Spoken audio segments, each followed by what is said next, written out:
नमस्कार दोस्तों, ओम नमः शिवाय। स्वागत है आप सभी का इस नए वीडियो में।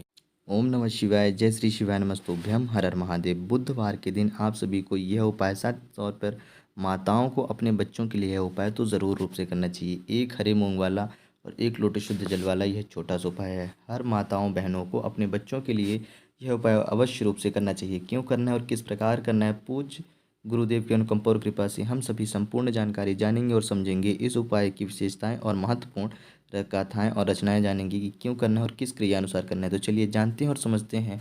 पूज्य गुरुदेव की अनुकंपा कृपा से छोटा सा उपाय, लेकिन प्लीज़ उससे पहले वीडियो को लाइक ज़रूर करिएगा।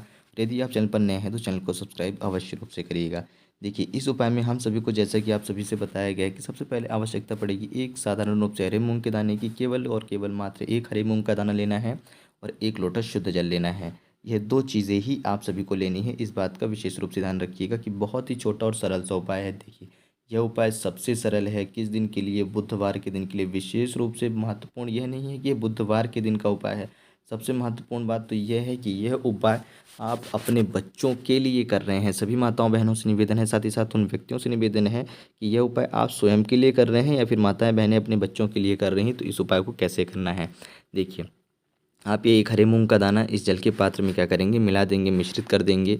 ठीक, जैसे ही आप इस हरे मूंग के दाने को इस जल के पात्र में डालेंगे, बुधवार के दिन कर रहे हैं आप, ओम बुद्ध बुद्धाय नमः, क्या नाम लेंगे? ओम बुद्ध बुद्धाय नमः। इस नाम मंत्र का आपको 11 बार उच्चारण करना है और फिर भगवान शिव जी के मंदिर में खड़े होकर के आप ये क्रिया कर रहे हैं। यह बात तो आप सभी को समझ में आ ही रही होगी। ठीक, तो जैसा कि आप भगवान शिव जी के मंदिर में खड़े होकर के प्रार्थना अर्चना कर रहे हैं ना, कर तो रहे हैं। अब आपको क्या करना है कि मन ही मन में जब आप ओम बुद्ध बुद्धाय नमः बोलेंगे, तो आपको बुध ग्रह के साथ साथ भगवान गणेश जी को मन में याद करना है, यानी कि सुमिरना है, जप करना है, यानी कि उनको याद करेंगे। उनके चित्र की, उनकी आकृति, उनके स्वरूप की आकृति अपने मन ही मन बनाएंगे। ओम बुद्ध बुद्धाय नमः, ओम बुद्ध बुद्धाय नमः, ओम बुद्ध बुद्धाय नमः। इस प्रकार से 11 बार नाम मंत्र का उच्चारण करते हुए ये एक हरे मूंग का दाना इस जल के पात्र में मिला देंगे। मिला देने के बाद आप बुद्धि, विद्या, विनय, विवेक, गतिशीलता, यश, कीर्ति, इन सभी की प्रार्थना याचना करते हुए भगवान शिव जी का नाम लेते हुए, ओम बुद्धेश्वर महादेव जी का नाम लेते हुए, सबसे पहले आपको ये एक लोटे शुद्ध जल में से थोड़ा सा शुद्ध जल भगवान शिव जी की शिवलिंग पर, गणेश जी वाले स्थान पर समर्पित कर देनी है। देखिए, जब आप भगवान शिव जी की शिवलिंग पर भगवान गणेश जी वाले स्थान पर जल समर्पित करते हैं तो शिव जी तो प्रसन्न होते ही से होते हैं, साथ ही साथ गणेश जी इसलिए आपसे अत्यधिक प्रसन्न होते हैं क्योंकि आप उनका जो जल है, यानी उनके लिए जो जल है, भगवान शिव जी की शिवलिंग पर जाकर समर्पित कर रहे हैं। अर्थात उनके साथ साथ आप उनके पिताजी को भी याद कर रहे हैं। तो आपके ऊपर भगवान गणेश जी की अत्यधिक अनुकंपा कृपा बनती है। अपेक्षा यदि आप उनके मंदिर जाकर के सिर्फ और सिर्फ गणेश जी की पूजा अर्चना करते हैं, उससे कई गुना अधिक आपके ऊपर अनुकंपा कृपा बनती है जब आप भगवान शिव जी के समक्ष खड़े होकर के भगवान गणेश जी को याद करते हैं, उनके स्थान पर जल समर्पित करते हैं।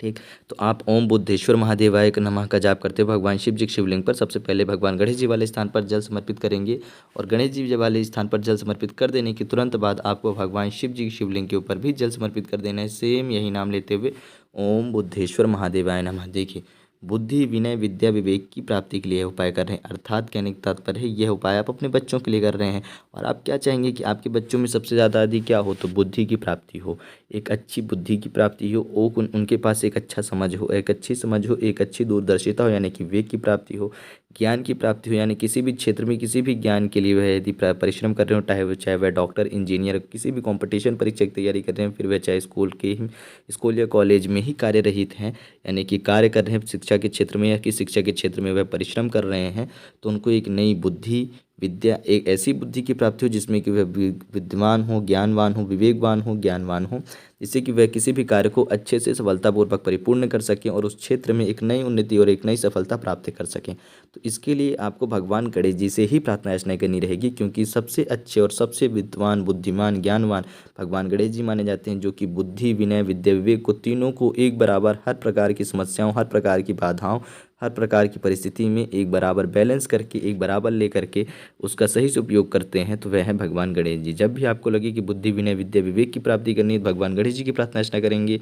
देखिएगा कि आप खुद ब खुद देखेंगे किस प्रकार आपको एक नई रूप से नए सफलता का मुख देखना पड़ता है, यानी कि नई सफलता और एक नए कार्य का मुख देखेंगे आप, खुद ब खुद आपको समझ में आने लगेगा कि मैं पहले कैसा था और अब कैसा हो गया हूँ। उसके साथ आपको खुद ब खुद समझ आना प्रारंभ हो जाएंगे। मेरा तो यही सुझाव रहेगा। साथ ही साथ भगवान शिव जी गणेश जी की कथाओं में भी यही बताया जाता है। पूज्य गुरुदेव भी अपनी कथा में यही बताते हैं कि जब भी आप सभी को अपने बच्चों के लिए यदि बुद्धि ज्ञान विद्या विवेक की प्राप्ति करनी हो, खास तौर पे यदि बच्चे चाहें तो खुद ब खुद जब भी पढ़ाई करना प्रारंभ करें, शिक्षा के क्षेत्र से कोई भी कार्य करना प्रारंभ करें, वह भगवान गणेश जी को एक बार अवश्य रूप से याद करेंगे। फिर देखिए उनकी बुद्धि और विद्या, विद्वान, ज्ञानवान किस प्रकार से कार्य करते हैं। उनकी जो बुद्धि रहेगी वह अलग ही तरीके से उनका चिंतन होगा, उनकी दूरदर्शिता बढ़ जाएगी, उनकी सोचने समझने की क्षमता बढ़ेगी। तो बुधवार के दिन हम सभी को भगवान गणेश जी को तो याद करना ही करना चाहिए। सभी विद्यार्थियों को तो यह उपाय अवश्य रूप से स्वयं ही करना चाहिए बुधवार के दिन में, ताकि वह ज्ञानवान और बुद्धिमान हो। भगवान गणेश जी को अवश्य रूप से, यदि आप कहीं कोई सा भी उपाय ना करें, केवल और केवल बुधवार के दिन, एक बुधवार के दिन यानी कि प्रत्येक बुधवार के दिन जा करके हर बच्चा, हर व्यक्ति भगवान गणेश जी की पूजा अर्चना करे, भगवान शिव जी की शिवलिंग में जाए और एक लोटा शुद्ध जल, केवल एक लोटा शुद्ध जल भगवान शिव जी को समर्पित करें। गणेश जी का नाम लेते हुए, बुद्धेश्वर महादेव जी का नाम लेते हुए वह व्यक्ति खुद ब खुद अपने जीवन में बुद्धि, विनय, विद्या, विवेक जैसे क्षेत्रों में एक नई प्रकार की सफलता प्राप्ति करेगा। और जब उसके पर भगवान गणेश जी की अनुकंपा कृपा होगी तो ऐसा कोई भी कार्य नहीं है, ऐसा कोई भी काम नहीं है, ऐसा कोई भी क्षेत्र नहीं है, ऐसा कोई भी, किसी भी क्षेत्र का ऐसा कोई भी कार्य नहीं रहेगा जिसमें वह सफलता और एक नई गतिशीलता की प्राप्ति ना कर सके। तो कैसे करना था, किस प्रकार करना था और बुधवार के दिन का क्या महत्वपूर्ण है, भगवान गणेश जी का हमारे जीवन में क्या महत्वपूर्ण है, संपूर्ण जानकारी हम सभी ने पूज्य गुरुदेव के अनुकंपा और कृपा से बहुत ही सरलतम और सहज रूप से जानने का प्रयास करा है कि हमें बुधवार का उपाय क्यों करना चाहिए। सभी बच्चों को यह उपाय विशेष रूप से करना चाहिए और साथ ही साथ यदि उनके बच्चे छोटे हैं या फिर चाहे तो गर्भवती महिलाएं भी इस उपाय को अवश्य रूप से कर सकती हैं। एक हरे मूंग के दाने वाला है, मात्र एक हरे मूंग के दाने का। जिनके पास एक हरे मूंग का दाना नहीं है तो समस्याएं या फिर बहुत ज़्यादा सोचने की समस्या नहीं है, बहुत ज़्यादा चिंतन नहीं करना है। केवल एक लोटा शुद्ध जल भगवान शिव जी की शिवलिंग पे बुद्धेश्वर महादेव जी का नाम लेते हुए, गणेश जी को याद करते हुए समर्पित कर देना है। ज्ञान, बुद्धि, विनय, विद्या, विवेक की इनकी इच्छा प्राप्ति के लिए, इनकी इच्छा मनोकामना की प्राप्ति करते हुए आप सभी जल समर्पित करते हैं, आपको खुद ब खुद उसके सार दिखना प्रारंभ हो जाएंगे। तो जय श्री शिवाय नमस्तुभ्याम, हर हर महादेव। कुछ भी प्रश्न हो तो अवश्य पूछिएगा।